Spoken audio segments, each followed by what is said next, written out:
आप फरमा रहे थे कि तमाम एमाल का दारोमदार नीयत पर है और हर अमल का नतीजा हर इंसान को उसकी नीयत के मुताबिक ही मिलेगा। बस जिसकी हिजरत तुर्क वतन दौलत दुनिया हासिल करने के लिए हो या किसी औरत से शादी की गरज से हो, बस उसकी हिजरत उन्हीं चीजों के लिए होगी जिनके हासिल करने की नीयत से उसने हिजरत की है। एक शख्स हारिस बिन हिशाम नामी ने आन हजरत से सवाल किया था कि हुजूर आप पर वही कैसे नाजिल होती है। आपने फरमाया कि बावही नाजिल होते वक्त कभी मुझको घंटी की सी आवाज महसूस होती है और वही की यह कैफियत मुझ पर बहुत शाख गुजरती है।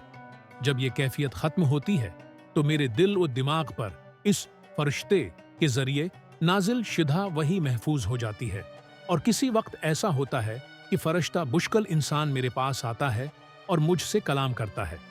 बस मैं उसका कहा हुआ याद रख लेता हूँ। हजरत आयशा रजी अल्लाह अन्हा का बयान है कि मैंने सख्त कड़ाके की सर्दी में आन हजरत को देखा है कि आप पर वही नाजिल हुई और जब उसका सिलसिला मौकूफ हुआ तो आपकी पेशानी पसीने से शराबूर थी।